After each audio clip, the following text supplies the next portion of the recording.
Il y a 23 jours, les caméras du monde entier étaient braquées sur ces deux hommes. À quelques mois de la fin de l'ère Obama, les États-Unis jettent leurs efforts dans la bataille diplomatique et négocient des heures durant pour conclure un accord avec la Russie.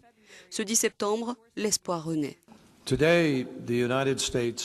Aujourd'hui, les États-Unis et la Russie annoncent un plan qui, s'il est mis en place, s'il est suivi, est en mesure de marquer un tournant, un moment de changement. La trêve entre en vigueur le 12 septembre. Alep souffle pour quelques jours. Mais dès le début, on sait que l'avenir de cette trêve se jouera ici à Alep. La ville sera le test de la volonté de chaque partie, car ni les rebelles ni le régime ne veulent la lâcher.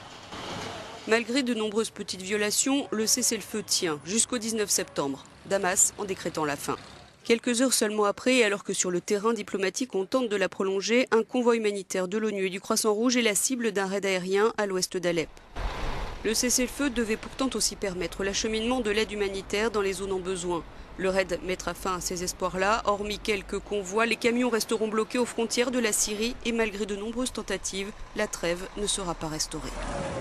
Depuis, Alep essuie un déluge de bombes. Le dernier en date sur le grand hôpital de la ville aura raison de la patience de Washington à l'égard de Moscou.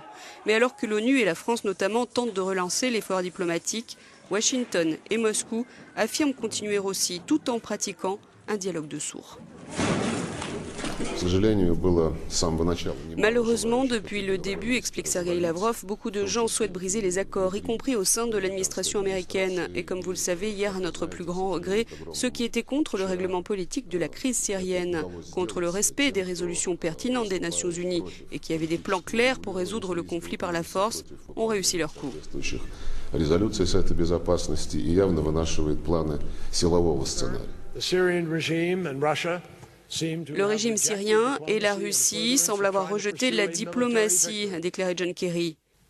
Ils l'ont rejeté en poursuivant une victoire militaire qui passe par les corps brisés, les hôpitaux bombardés et les enfants traumatisés d'une terre qui souffre depuis longtemps. Les gens qui sont sérieux au sujet de la paix se comportent différemment de la façon dont la Russie a choisi de se comporter.